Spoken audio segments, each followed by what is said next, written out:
at 1-877-4DAD-411 or visit fatherhood.gov. Brought to you by the U.S. Department of Health and Human Services and the Ad Council. WOKB, Winter Garden, Orlando. Welcome to Real Family Talk with your host, Jay Real, where we talk about real issues facing us today. Enjoy the show. Real Family Talk. Hello. Welcome to another edition of Real Family Talk. This is your host, Jay Real. Hope everybody's having a great Tuesday night. I know the debate is getting ready to start if it hasn't started already. So I know some of you will hopefully be tuned into us and watching the debate on television maybe at the same time. And then for those that are riding in your cars, hopefully we can catch some of the things happening and let you know what's going on. That is our plan this evening as it goes on. And for the callers out there that are at home, please give us a call. Let us know what's happening with the debate tonight. Give us your opinion. Tell us who you think is doing a great job tonight. Tell us what you think of the different comments that are being made, the questions that are being made. Remember the phone number here at the studio, 407-894-1680 is the number. 407-894-1680 is that number. Let me go ahead and welcome the panel tonight. Everybody's in the building tonight. We love it when everybody's here. I love it when everybody's here. How you doing tonight, Miss Monica? Doing great. How you doing, J Real? Oh, I'm doing great, Monica. It's Tuesday. Jeremy, how you doing tonight, brother? I'm good as always. How's everybody doing? Miss McCray, how you doing, Miss McCray? I am blessed. How are you? It's Tuesday. It's Tuesday. You already know I am. It's Tuesday. And Mr. Mikey King, how you doing back there, brother? Indeed, I'm doing great, and you, Brother Real? I'm doing pretty good. Remember, give us a call. Let us know what's happening tonight, folks. We're all going to be trying to stay connected with what's happening through Facebook and Twitter and whatnot. But feel free, give us a call. Let us know what's happening on the debates tonight. 407-894-1680 is the number. 407-894-1680 is the number. But before we get there, a couple topics I want to talk about real quick. First, there's been a lot of chatter over the weekend about different articles and people commenting on whether or not black folks are voting for the president simply because he's black. I've seen about at least 5 articles over the weekend, and a lot of people, commenting on that. Here's the comment there. The thing that I got surprised by was how many people said they were offended at the statement that black people are voting for him because he's black. That's what surprised me from a lot of the comments that I read. And I kind of felt like we weren't being, generally speaking, honest about at least the opinions of some, in the sense that I think every black person knows a black person that did go vote for the president simply because he was black. Right or wrong, that's neither here nor there. But I think every one of us knows at least one person that did that. That being said, regardless of whether or not the president was black, more likely than not, he was, most black people were going to vote Democratic anyway, because that's what we always do. And that increase in voters that we saw, we know that increase was due to the fact that he was black. 2 million extra people that voted in 2008 that didn't vote in 2004 didn't vote because they were inspired by Democrats all of a sudden. They voted because he was black. So it just surprised me that so many people said they were offended and, the issues and blah, blah, blah, blah, blah. Yeah, he's got issues that a lot of us tend to agree with. But let's be honest, there was a lot of us that just went and voted because he's black, and like I said, it just surprised me when people were so quote unquote offended by the statement. What do you guys think about that? I think there definitely were people that just voted for President Obama because he was black. But you know what? I don't know why they're complaining about it or bringing it up. I'm not offended because I believe that is true. And I think that there are going to be some people that will vote for Mitt Romney just because he's white. And it's been quite evident with some things that have been brought up to the front of things that people have said about bringing back, making the White House white again, or, and I'm paraphrasing. But so, hey, no, I mean, that's some of them actually that's said how that. it goes. Yeah. I agree. And the same reason folks ran to the president because he was black, same people are running away from the president because he's black and running to Mitt Romney because he is white. I don't think that's a stretch of the imagination. Although, for those of us who did look at all of his policies, what he stands for, we're behind him not only because of the color of his skin, but what he brings to the table. We stand on that as well. Yes. At least I do. Yes, we do. We do. And again, and I'm say it loud. I'm not faulting anybody for that. I just I'm black and I'm proud. I just thought I am black and I'm proud, brother. That's a powerful statement. But I just thought it was this crazy that people say they were offended by the statement. I just thought that was a little silly. When I think we can all be honest and say we know, like I said, I think every one of us knows at least one. You probably know at least 10, maybe even 20 for that matter. But, so I don't really find it an offensive statement. I just, one of the comments that I made was that, yes, some of us did vote for him because he was black. But really that's not the difference in kind of what you see in Black America. I think the difference in what you see in Black America is more so the passion that Black America has for a candidate. I don't think we've ever been as passionate about a candidate before, which I think is partially due to the fact that he's black, or probably mostly due to the fact that he's black. But I think that's the difference that we see in this voting season, whether it be 2008, 2012 here. It's just that passion, that pride to say, I can vote for somebody who has a color or a complexion that is similar to mine. And I think that's the difference that you see. I don't think Black America's ever been so passionate about a particular candidate, regardless of what he believes or doesn't believe. And I think that's the difference. And I think in 4 years, when the next person, whoever that is, runs for president, more than likely they will be a white person. I don't think you'll see the passion anymore. I think whatever passion is here in 2012 would have dissipated because that person isn't going to have that color or that hue that's familiar when we go to look in the mirror, if you will. And so I think that's going to be the difference. And I think, our election numbers voting numbers probably will reduce as a result of that. But, it is what it is. We'll celebrate the fact that in 2012, you can vote for a black man if you so desire. And I guess we'll worry about the 4 years from now when we get there. But I think that's the difference, though, now and what has happened previously in past years is that color. You finally got a man of color you can go and say, yeah, that's my guy. Mm-hmm. Makes a difference. Makes a difference. It does. Makes a big difference. Makes a difference. For a lot of people. Makes it a little easier to get involved, especially when the hate mongers show up. Say it loud. I'm black and I'm proud. 407-894-1680. Yellow team, what's up? 407-894-1680. 407-894-1680. While we wait to kind of, feed in and see what's happening with this presidential debate, tell me what we thought about the vice presidential debate that happened last week. What do we think about that? The VP debates. Joe Biden, Vice President Joe Biden. President. Did you, before we get there, did anybody see the Saturday Night Yes, Live I was just sketch? gonna say. I missed it. The funniest part when he rubbed the Eddie Munster off on you, like, oh, that's been getting on my nerves all night. I missed Oh, it. gotta He go does look see like that Eddie now. Munster, though. Oh God! But anyway. Ryan. But Joe's loud. That's all I would like to say.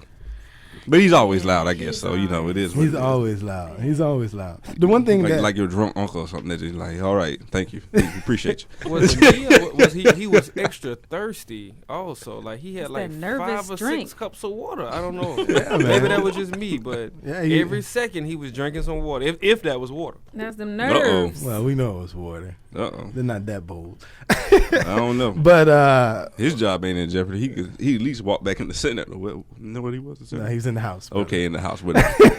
Like I said, the drunk uncle. We're not sure what he do all the time. We just know he's here when he's here. Makes Well known. The thing that I found interesting is in the vice president's attempt to be more aggressive. I kind of felt he was really kind of borderline. What is the word I'm looking for? Borderline rude is what I commented on Facebook, and because wasn't he doing what he always do? Well, maybe he was, but it just seemed like it's like, all right, there's an hour and a half. You had a minute or 2 minutes or whatever the difference, whatever you had. Give me a chance to get mine without you interrupting. They did the measure, of course, and they figured out he interrupted about 80 times during that debate. 80 times. Well, sometimes you got to keep the youngest in check, though. And well, Paul Ryan younger than me, ain't he? No, he's not. Yes, he looks like it. Good enough. Joe Biden, ain't he like what, 70? Something like that. Something like that. So sometimes you got to keep your grandkids in check. The vice president. Shut up, boy. The vice president was behaving just as Romney did. Oh, my friend. The week before. Well, I think Romney did not interrupt the president 80 times. I think he perhaps he interrupted one or two, but not 80. 80? The whole debate was an hour and a half, so that's 90 minutes. So that means almost every minute and a half he was interrupting the man from talking. I mean, come on, man. That's not a little excessive to you? You cannot claim Mitt Romney interrupted the president that many times. Same thing. So he did it less times, but it's the same thing even though he did it more times. He was just as aggressive. No, I'm not even talking about his aggressive nature. I respect that. So he has an aggressive style. That's fine. I'm talking about the fact that he was interrupting. I thought that was a bit excessive. You don't have to interrupt people. You had time to talk. He has time to talk. We can go back and forth without interrupting each other all the time. In terms of the debate itself, I would say when you're talking about substance, I think both men were equal in a substance. I think they shined in their respective venues, if you will. I thought when the vice president talked about foreign policy, I thought he kind of shined from his experience of being in a foreign policy briefing as the vice president.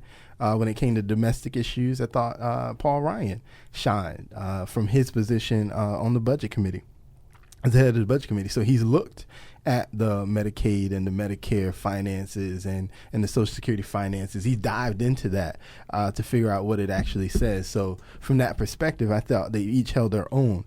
From a style perspective, certainly, the vice president's aggressive style was a lot more, I guess you could say, shocking or, any word you want to throw in there.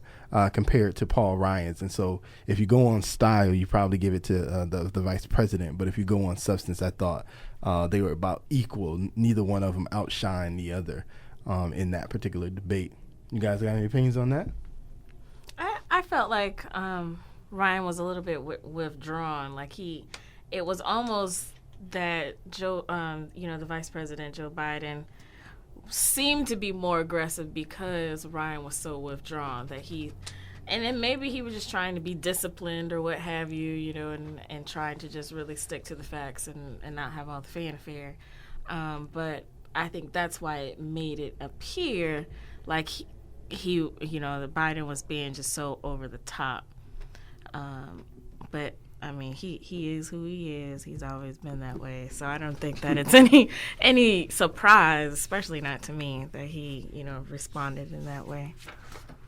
Yeah, I think Ryan at times looked out of his league when answering some of the questions. It seemed like it was just a bit too much for him. He was trying to stick to his talking points, and then he started to sound very rehearsed, especially when Vice President Biden was really hitting on some points that they couldn't back up, and he was sitting there looking like a little boy. Honestly, Eddie Munster. I think that's his issue in general. He's a ultimate prepared guy. It's like, oh, hold on, that's not what I was talking about. He like I say, he struggles when he deviates from what he wants to say. It's like he can't just go off the cuff and answer a question without hammering down facts that he's wrote, somebody else wrote for him last night or whenever they did. But he definitely doesn't, spur of the moment is not his strong point. And I think that favors well for the vice president and president as well. 407-894-1680. 407-894-1680 is the number. What do you think? Who do you think was telling the truth more often than not? That's usually the biggest issue that people discuss after a particular debate. Who was telling the truth? Fact checking. Fact checking Biden. I vote for none of the above. I'm with you, brother.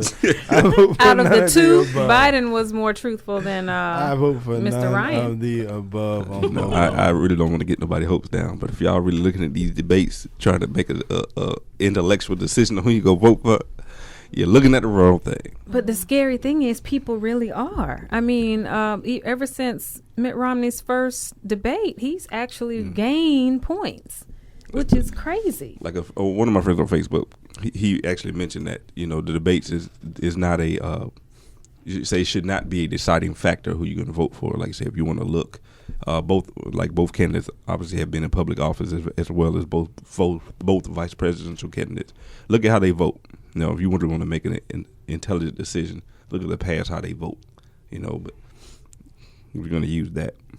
So, but just please, y'all, don't wait too much on these debates, please. Well, I think it's like going to divorce court. They lying.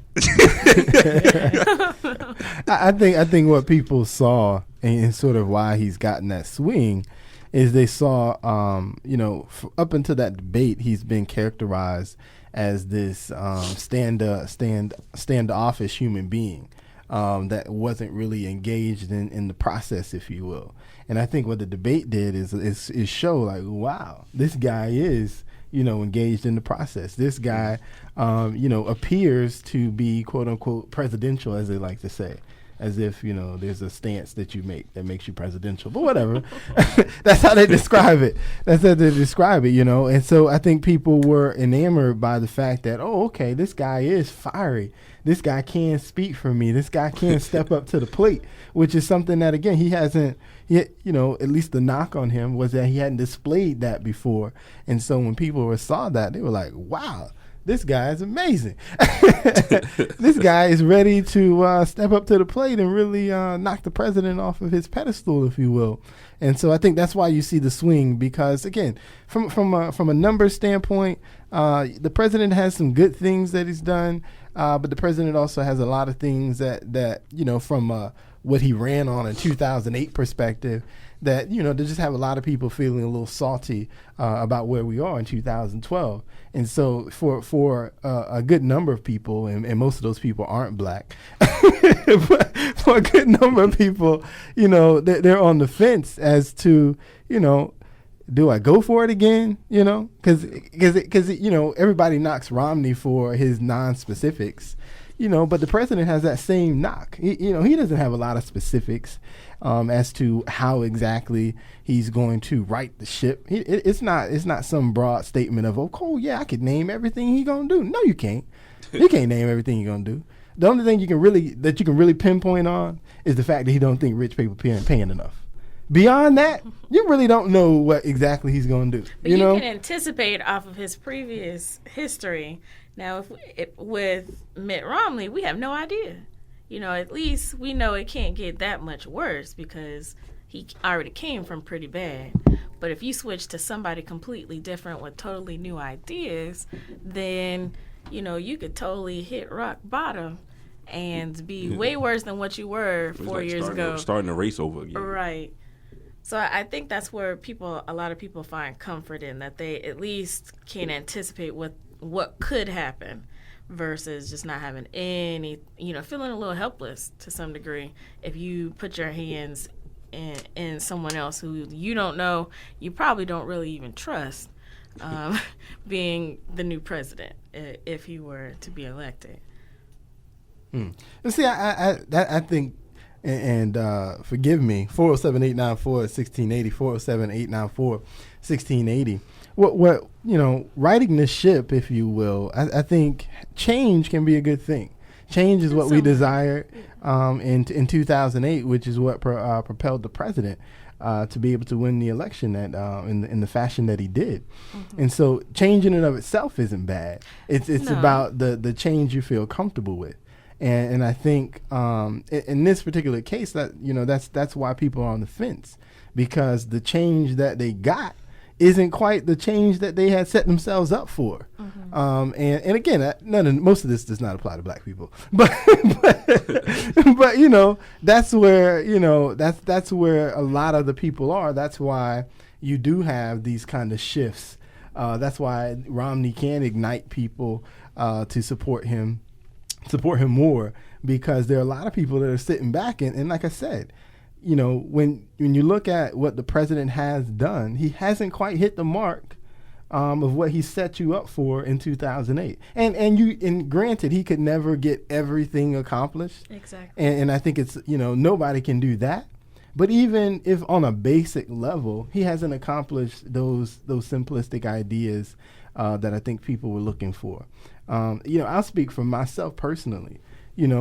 I still haven't seen, I know the president talks about the deficit and he's concerned about the deficit and he wants to cut the deficit, but I haven't seen a serious proposal by the president to cut the deficit. So what are you going to do? You can't keep telling me you're going to do it, but not produce anything. I applauded the president for setting up a lot of these panels to figure out different ways we can cut the deficit. And that was awesome. But then he went around and then he was like, yeah, but none of those ideas that y'all gave me are really popular. I can't sell that stuff. So I'm not going to run with that. So it's like, okay, you got this bipartisan commission that's giving you ideas, but because they're not popular, you're like, let's roll back on that. So that's, those are some of the things that you get. And again, from the change, if you will, the person that thinks he wants to provide change, at least he's having those conversations. He's not afraid to put himself on the neck and say, well, it might take this in order to accomplish this. And I look at government as parents. As parents, you don't grant everything that your child wants. What you do is you make sure that your child gets what he needs. And so in getting what he needs, that sometimes means, the iPad went on sale for $200, but I don't think you need no iPad, so I'm not going to go get it.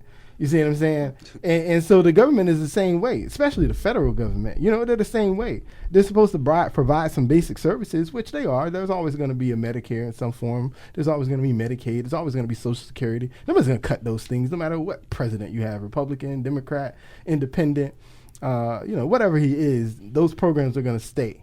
And so those programs are never going anywhere. So there's always going to be a safety net. But does the safety net need to expand by $100 or $500-600 billion a year? That's the question. Is that necessary? And that's sort of the dichotomy that we're at. Does it need to continue expanding, or does the safety net to be the safety net, and then we need to find ways to help people that doesn't require the government looking for funds that they may or may not have? And those are the decisions, I think, especially when it comes to the two candidates right now, those are the questions that we're asking ourselves. The president seems very comfortable with finding an initial $500 billion to, support the safety net. Okay, I hear you, but where's the money coming from? You haven't really gave us a solid figure on that, because taxing the rich ain't gonna give you that money like that. So that's not a solid figure. So what else is gonna happen? You see what I'm saying? And those are, to me, those are the dichotomies that we're looking at here. One wants to help you out, but at what expense? Everybody agrees you can't continue $1 trillion deficits. Even the president said that. He believes you can't continue $1 trillion deficits. So what are we going to do differently? Mr. President, answer that question. But you get the same problem with Mitt Romney. What are you going to do that's really going to change and be a revolution towards our economy and totally turn it around into a better place? He can't give those specifics either. While he can't, I think there's he hasn't given specifics, and that is going to continue to be a knock on him. But it seems like his plan, and I'm not saying this plan is great or it's the best thing, But it seems like his plan is to sort of kind of build on what apparently they believe Ronald Reagan did when he was running for president, which is create this outline of the goals that you want to accomplish. And then once you are able to sit at the table, once you win the presidency, if you will, and then go back to the table, sit with members of Congress on both sides, and then figure out within each other how do you accomplish the goals of these outlines. That seems to be his plan. Right, wrong, and different. That seems to be his goal. I don't know if it's right, and I'm not going to say it's the best plan in the world, but that seems to be his idea. And again, I ask, okay, that's his plan. All right, Mr. President, what's yours? That's empty. I mean, anybody could say, okay, this is what I might do. I'm just going to say this, give you an outline of what could possibly happen without giving a real response to what I'm going to do. So the president is... Has the president even done that, though? But he's dealing with so many other things. And if he had a Congress that would work with him... But does he have an outline, though? That's my question. He has many plans. What's the plan? I can't tell you right now. I'm not running for president. I'm not even going to tell you. I'm just talking about what you read. That's all I'm talking about, because that's what I read. I read that was his idea. I was talking about what we read. 407-894-1680. Mr. King, man, audience, is there anything going on with these debates? Anything interesting happening with the debates right now? The debates getting real heated about the gas prices right now. They was in each other's face for a little minute. I thought President Obama was about to swing, but he didn't. What was the conversation? The conversation was talking about the gas prices and coals, and they just going back and forth saying each other is a liar. One person is saying that Mitt Romney was against coal and saying the coal factory was killing people and he wanted to close down the coal. But now he's saying that President Obama and his people they're not doing anything for gas prices. So they're just going back and forth, basically, saying one thing and then the other saying, no, you're lying, I'm not saying that. And it's just typical, same as the other one, but this one is a little more interesting because they get in each other's face on this one. Somebody might spit on mistake from talking, and the other one might swing. That's what I'm waiting on. I'm waiting to see the black side of President Obama come out and swing on me. Why does it have to be the black side? Caucasians fight too, usually more belligerently. And it's gonna be a long time before you ever see the quote unquote black side come out of the president, brother. Right. He is much brighter than that. I see we got a caller. It's Jimmy Shine. Jimmy Shine, how you doing? Jimmy Shine. How y'all doing tonight? Jimmy Shine. Jimmy Shine. We doing all right, brother. Man, hey, the fact of the matter is the politicians can't do anything about the jobs taken overseas because that's controlled by the globalist bankers. And the fact is that the politicians can't do anything about the gas prices because that's controlled by the petroleum industry and the globalist bankers. No matter who sits in the chair, the agenda goes on. The jobs continue to go overseas. The gas prices continue to go up. And that's controlled by the globalist bankers. Now, I tell you something you won't hear, bruh. You won't hear either Mr. Romney or Mr. Obama talk about the agenda at home. They won't talk about stuff like the NDAA, which we've talked about on this program. They won't talk about any of that. That's stuff they don't want people to know about, But I would wish that they would talk about more what's going on with the bills, the fascist bills that are being passed right here in Congress, right under our noses. Now, we talked about the NDAA, right? Right. National Defense Authorization Act allows the military to come to your house, arrest you, detain you, torture you, and kill you. Okay, now, my question from the audience, why don't either one of these people, these presidential candidates, talk about that? Well, you know what it is, Jimmy Shine. That's not popular. That's not going to sell anybody on votes. And I was talking to some people today about even the presidential debate tonight. Yeah, it's a town hall, but you know every single question that's being asked tonight was screened, and you're not coming off the cuff with nothing. Yeah. Or you will be detained. You know, or you will be detained. Exactly. Or if anybody gonna get up and say you want pepperoni or sausage. It's all scripted. Exactly. It's all scripted. That's not a popular topic, so that's not going to be discussed. I was talking to a friend today online about this thing called the Homeland Battlefield Act. The Homeland Battlefield Act turns your house, your yard, into an actual battlefield. Somebody says, hey, you know what? We're throwing Jimmy Shine out of his house. And he's been in his house now for 3 months. So let's just go get him. And they send people over to your house, and if you decide to make a stand, you're going to have yourself a shootout right in front of your house.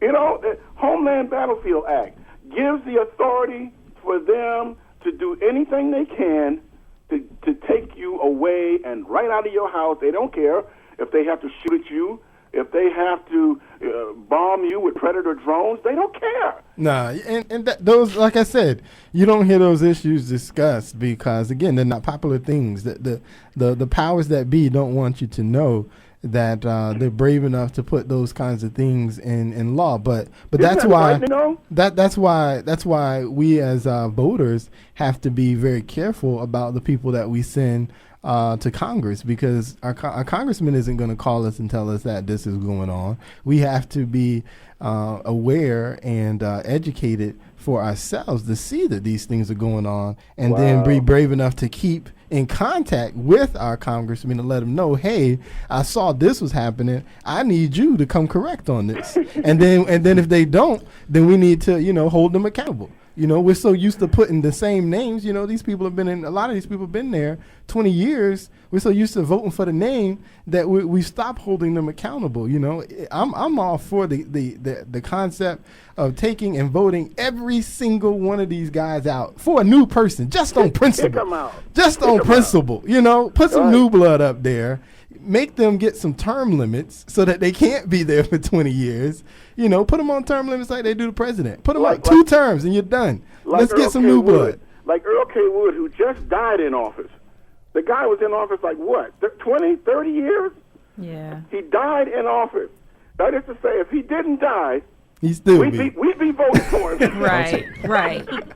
That's a problem. That's terrible. That's awful. That's what it is, man. But hey, we need people like you. We need us. We need everybody out there staying on top of what's happening, and then holding, like I said, the biggest thing is you got to hold your congressman accountable for what he chooses to do, or he or she chooses to vote for. You need to stay connected. You need to write letters. You need to make phone calls, and stay on top of them so that they are supporting the issues that you feel comfortable with. And then if they aren't, even if they are Democratic or they're Republican, whatever your favorite party is, if they aren't doing what you like, you need to get them out. And start over. You may not like the fact that the Republican is doing something different than what the Democrat has been doing that you hate so much, but it might be time to vote for that Republican simply to get that Democrat out of office and start over. Bro, that's gonna be a hard sell there. Tell me about it. Tell me about it. I nominate Jay Real for office personally. Jay Real for office. Yeah. I said I nominated. I ain't said I was gonna vote for him. But I nominate him. Can I get a second to that motion? Second. I second that. Okay. Second. We're gonna write you in. Yeah, the other line. Just check. Excellent. Hey, we appreciate you, Jimmy Shine, man. We'll be in As touch always. now. All right now. Bye-bye. Bye-bye. I think the one reason you're never going to hear them talking about any of these very unconstitutional and controversial acts going on, because at the end of the day, both of them support them, because it's a government thing. It's not even a party thing. It's a government thing, and both of them are big government people. I mean, as far as their place in the establishment, even if Mitt Romney loses, he's still part of the structure. It's a reason he got to the Republican nomination after a wreck in Massachusetts. So, that amazes me. How? I'm trying to think of a politically correct way to say this. Some of these politicians are like NFL coaches. let me say like some of these NFL coaches, how the NFL does like some of the white older coaches. They do the same to these white politicians. No matter, they can go one place, stink it up, and they'll still end up with another job. But we can't mess up one time, and we gotta go. We should have never thought about him. We should have never hired him. We should even put him into consideration. Now we can't even consider nobody else. That double standard still amazes me. It really does. Would you like to comment on that, J. Real? Well, you know what it is, brother. It's all crony politics, man. You know, I put you in office. I put you in office, and then when you come out of office, they ain't hiding. I got a job show for you what you, it man. is. It's no surprise. It's no surprise, man. No matter if you're Democrat or Republican, people with money make sure you get in office, because that's how you run a campaign. And then when you get out of office, as long as you did the things that they were hoping you to do, you know, and not everything. You get to be a consultant. A good percentage of them. Yeah. Then once you get out, they say, "Hey, man, come on over to my company. Yeah. I got you." You know, you look at with former Governor Charlie Crist. As soon as he got out of office, you know, Morgan & Morgan were big supportive of him while he was in office. As soon as he got out, boom, he on the big table with Morgan & Morgan. You know, it's crony politics. No matter if you're a Democrat or a Republican, it's the same vibe. No matter who you are, because at the end of the day, it's about money, and those that have it or those that can raise it. Because you don't necessarily have to have it all the time. You just got to be able to raise it. If you can raise enough money, you can get candidates to you can influence, I should say, candidates to do what you say. It's at the end of the day, it's about money. I look at this election. You know, we're in September, right? October, and so far between both candidates, they've raised probably about $1 trillion.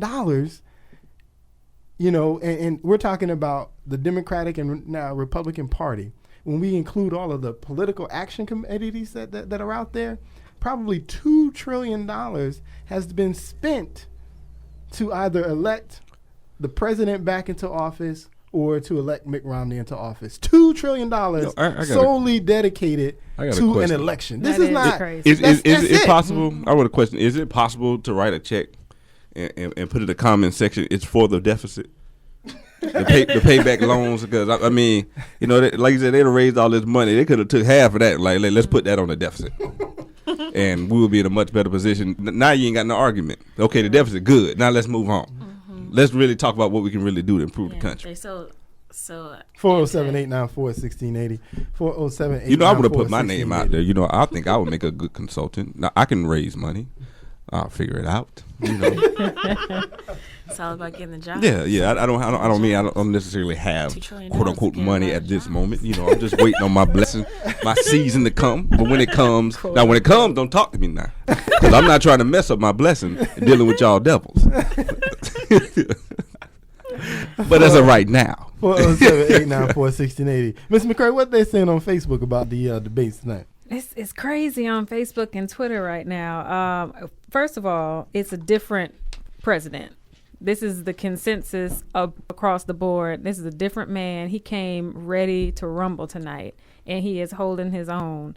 From looking at my Facebook page, and let me just put it out there, I do have Republicans on as my friends. What percentage though? Is it 10%? Well, yeah. 5%? 1%? I have a few. I have a few. 0.15. A few outspoken Republicans, and we have a good time going back and forth. But for the most part, he has come with it this time. I'm recording it. I can't wait to get home to watch it to really see what he's doing. But I'm getting play by play on Facebook. Give me and some Twitter. Give me some of the comments tonight as far as what's being discussed. Well, I would say one thing I'm noticing on my page is everybody keeps saying Mitt Romney he keeps talking, but he hasn't answered the question. He isn't stating what his plan is. Mm-hmm. So that's a big subject going out there. They say that every debate. Yeah, exactly. That's nothing new. I understand that, but we're commenting on what's going on at this present moment. Right. Yeah, I mean, Mr. King. Don't forget the mister. Yeah, they never think Mitt Romney has anything to say, including the panel. You guys have yet to acknowledge. Some people just like they just like to talk. They keep talking and talking and talking and talking and talking. And then Well, at the you end, won't be really like, realize and what you were asking. yeah, it's just funny, right? That's what they do. They talk long enough. You're like, well, what did I ask him? Well, let me ask you Yeah, this. good. One of the things that always comes up, of course, is relative to Medicare and this $716 billion. I'm sure they're going to be talking about that tonight again, as it relates to different cuts that were made to Medicare that are now going to go towards the Affordable Health Care Act. Thank you. Thank you, you're J. welcome. Real. You're welcome, Ms. McCray. That was for you. Thank you. That are going to go to the Affordable Health Care Act. And so one of the comments I know even the vice president mentioned the other night is that in cutting that money, they're not actually hurting Medicare. They're actually extending it by 8 years was the comment that the vice president made the other night. And the president's made similar comments. And when I heard that, the first thing I could think of was, okay, so they extended it by 8 years. Now, based on the previous projections, that means now it's slated to survive until 2024 as opposed to 2016. So as a American that's not going to retire to sometime after 2050, can you please tell me why am I supposed to be excited about the fact that they've saved it for another 8 years to 2024? Can somebody help explain to me? 407-894-1680, which is, that's one of my knocks. Everyone says, oh, the president, man, he's concerned about you. If he's so concerned, why is he not creating long-term solutions? That's what I want to hear. Long-term solutions. For years, we've allowed politicians to create short-term solutions for us.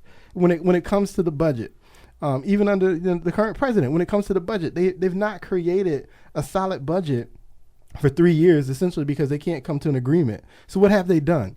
Every 6 months or so, they create a package that says basically a short-term plan to say, all right, here's a bunch of money, and this should be good enough to keep us going for, X amount of time. And they've done that now for 3 years. So no long-term solution there, okay? And then, like I said, it comes to Medicare. The president has acknowledged that it's not a sustainable program as it is, and it needs to be fixed. But he fixed healthcare, at least in some people's minds anyway. But yet we still have the same problems related to it. It's like, where are the long-term solutions? For myself, those are the questions that just make me go, yeah, I hear you, but give me some long-term solutions, bruh. But he never created the system. And so when you have a system that is wrought with so many problems, you can't just take big steps. But you think the Affordable Health Care Act was? That wasn't a big step? I mean, some things he felt comfortable doing, and some things maybe it was too far of a leap to try and do. And so he tried to take $3 trillion. And you have to he felt very choose. passionate about that issue. So that's why he decided to do, the Affordable Health Care Act, because of his personal experiences. He felt he could do that. Okay, well then he could do that. Well, in doing that though, again, there's a problem with Medicaid as well. He didn't fix that problem either. What? And now he's added a bunch of people on the Medicaid, but yet there's still a problem with Medicaid. Long-term solution. Can we get one thing? It was hard enough for the man to get this one thing now. So he can't do it all at once. And that's what he's saying. If you give him more time, he can work on more things. And if he gets the bipartisan cooperation in the Congress to help move things along even quicker, then we could be okay. There's a problem when he has to fight for everything, when they all talk about we're going to do this for the betterment of the country, for the betterment of the people. No, you're not. You're doing it for the betterment of your party. And are they not doing the same thing? No, this is for both. This is what I'm saying. Okay. Across the board, they need to stop this. And that's the problem with long term, where there's going to be a Republican office or a Democrat. This is how it's going to be, because they're going to work within their term. But that's my point. That's the sad part. Well, when they created this Affordable Health Care Act, they essentially did that without any Republican support, zero. So in essence, it was them deciding that this is what they wanted to do. That was by Republican choice not to participate. That's fine, and that's not my point. My point here is, we talk about being bipartisan, But this was something that they didn't need to do bipartisan. So this is something they wanted to do. And my point is, if you wanted to do this and you didn't need Republican support to accomplish it, at the same time you were working on this, couldn't you have, without Republican support, solved or at least come up with a plan that lasts longer than 8 years? You could have if you wanted to. It was something you just chose not to do. It wasn't a battle that you had to pick because you didn't need Republican support to pass this bill. So it wasn't a battle. It was a choice. It was a choice that you said, I would rather create this because, one, I said I would, and we'll worry about that at another time, but let's at least put this in their face so that we can claim we did this, rather than say, let's find a solution within this that's going to last longer than 8 years. I mean, 8 years, really? 8 years? Like, what is that? People only have jobs for 8 years anymore. That's not. Most people stay on a job 2 to 3 years and then they move on. I mean, that's how 8 years is nothing. Again, long-term solutions. People hate on the vice president's idea that he created for a plan to kind of save Medicare and some of these other Medicaid and Social Security, but you can't knock the fact that his idea was, let's fix this problem long term. That you can't knock. You have to at least give him the credit that he was trying to fix the problem long term. You may say what he said was bad, but at least that was his attempt. You see what I'm saying? And those are my questions. 407-894-1680. These are the things that, people say I'm hating on the president. No, the president just not answering my questions. And this other man at least has an answer I can buy into. It may not be the best solution, but at least I can see where he's going. I don't have no idea what the president's plans are. I think you should ask some different questions. I'm asking all the wrong questions, brother. Yes. 407-894-1680 is the number. 407-894-1680 is the numbers. But that's my point. I think that's what a lot of people are asking themselves, in wondering whether or not the president should get another 4 years. It's like, Mr. President, you gave us. We really bought into the idea that you were going to come to Washington and you were somehow going to be different than the previous president. I think people bought that, right or wrong, crazy or not. I think people believed that when he said it. He found a way to sell people on that idea. And 4 years later, let's be honest, y'all. In all honesty, if you didn't like Bush because you thought Bush was a bully, then in some respects, at least in his first 2 years, when he had all the power he wanted, you got to respect the fact that he acted like a bully. And his party collectively acted like a bully. Well, they said, these are the things that we want to put in place. We have the votes to put them in place. We're going to try and bring y'all to the table. But if y'all don't come to the table, we got the votes to make this happen. And so they made it happen. And again, I'm not saying that I like Bush. I thought Bush is not the greatest president in the world myself. But that was the knock on President Bush. Now, after 2 years, when people saw that this is the change that they had voted for, y'all like that, the change y'all voted for. Wait a minute. They went a different route. And they elected and put a lot of more Republicans into the Congress, which of course that threw a whole wrench in the game on that statement. But in those first 2 years, it was a bully pulpit from a Democratic perspective. You have to at least admit that there was no change. We plead the fifth. 407-894-1680. I lost my train of thought. 1680. Honestly, I'm doing too much right now. I'm looking at. sounding real Romney-ish. I'm sounding like But you got a plan. But I got a plan. What did we ask him again? I got a plan. My plan is I'm trying to read Twitter. I'm trying to read Facebook, listen to what we're talking about, and have something to say. And I had a good point that you were talking about because you always talking about my president. He's talking about our president. It's his president too. He's going to vote for President Obama. When you get in that ballot box, in that room, that little cubby, you gonna mark Barack. You're gonna see a little fella. He go write somebody in. That's what he's gonna do. Who's gonna write somebody in? You are.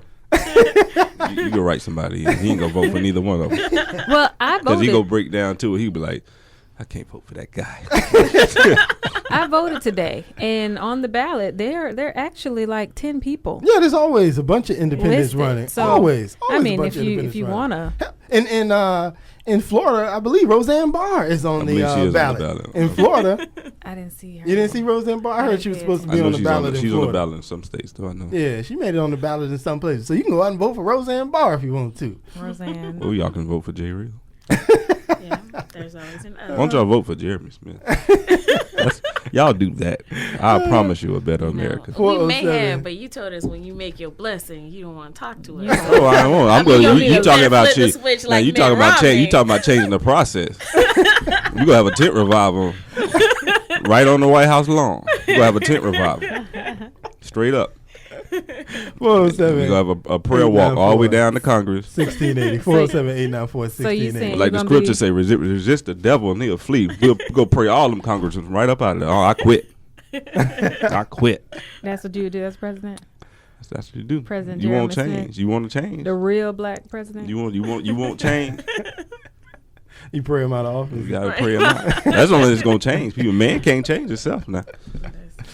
You gonna Somebody pray him talk out to of me office, now. I ain't the only one here that go to church. Yeah, well, you know, Pray him out. again, these are the things I want to know, and I can guarantee you, and you know, going back to that, you know, one of the things I like that he did was create those panels to find solutions, you know, bipartisan solutions. But it just blows my mind that he goes that far, and then you know, nothing, simply because it's not popular. You know, I feel like personally, if there was ever a president that could make an unpopular statement and still sell it, it's President Barack Obama. Barack Obama can convince people. If Barack Obama came on television tonight and said, listen, we need to raise the Medicare age limit up to 68 because we are living 15 years longer than we were when the Medicare was created. No. You know what? He couldn't He could sell sell that. that. No, he Against Mitt Romney, he could sell that. And people would still go out and vote for him. But he couldn't sell that That's idea. in who general. was important. That's who he's running against. He can sell that to people because there's a lot of people that want to believe that this man is out to do the right thing. He has that power right now. I don't think he's using it effectively, but he has that power. I'd vote for him if he came out and give me that kind of honesty. Yeah. No We problem.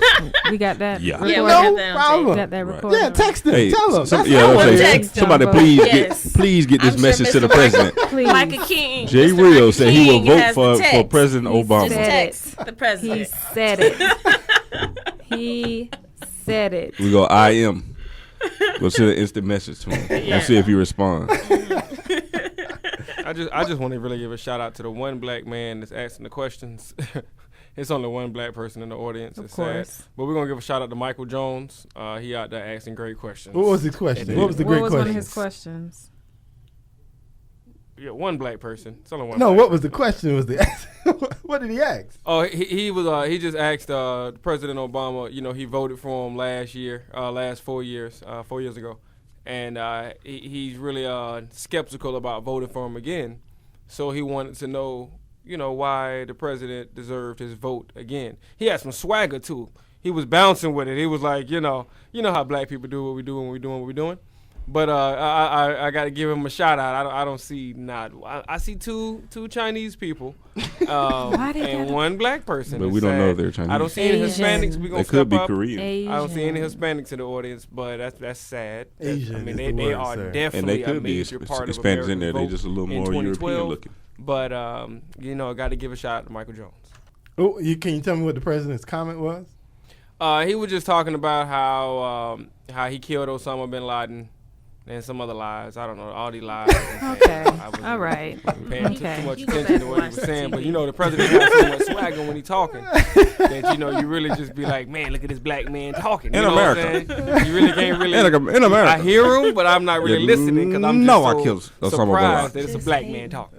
Oh, okay. You just mesmerized at the fact. I mean, that that's just what the rest of us black people are. That's the only reason we voting for him. No, I'm not mesmerized. I'm mesmerized. I ain't mesmerized at all. 407-894-1680. If you got got any comments on my daddy mesmerized me more than the president. the ongoing debate tonight. 407-894-1680. Any other? I just got a comment that apparently this driving people wild on Facebook. Apparently, there's a white guy that put a comment on Facebook that he's voting for the president because he's black, and and apparently people are going nuts at his admission. That's funny.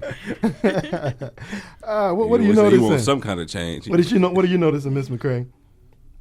Right now, people are commenting on that one black guy asking that question. And folks have jokes on that, of course. I guess his name was Mike Jones. I really want to know this. Is it so bad that more people are on food stamps? I really want to know that. Is that really just a bad thing? That more people I think on food stamps it's the reason why it's a problem is because, again, the government is not meant to support us. That's not why we have a government. The government's not meant to support us in every fashion of our life, and so. Long term, the government, because it's not designed to do that, the government cannot consistently, support people in every aspect of their life. And so, yes, it's a bad thing. As we all know, there's no secret that we're spending more money than we're taking in as a country.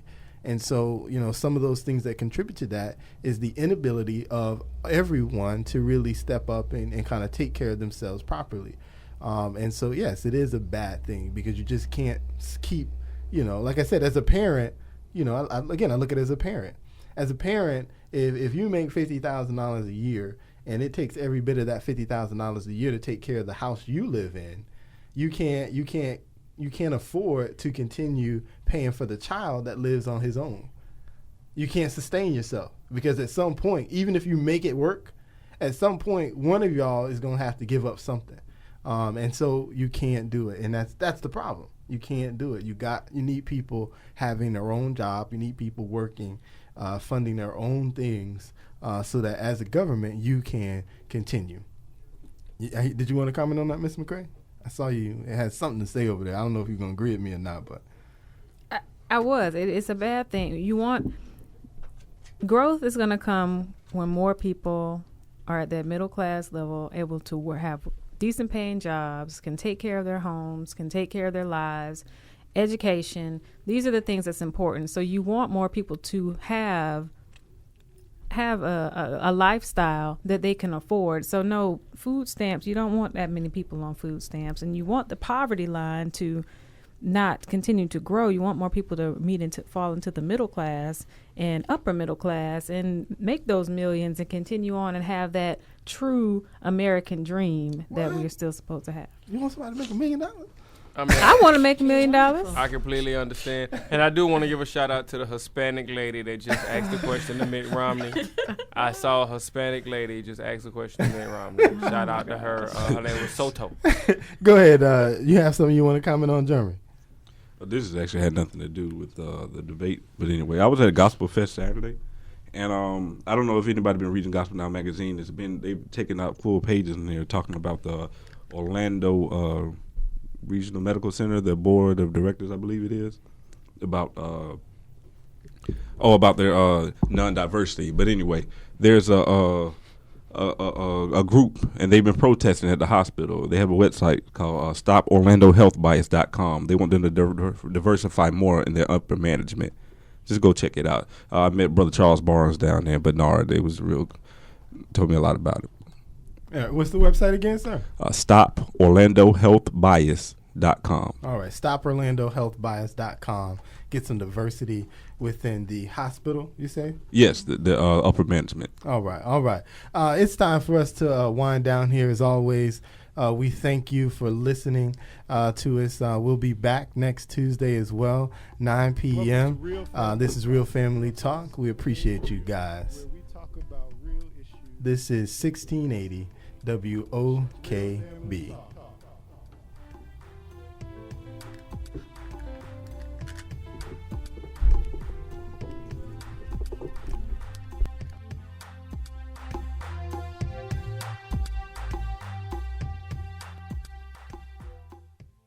WOKB, Winter Garden, Orlando.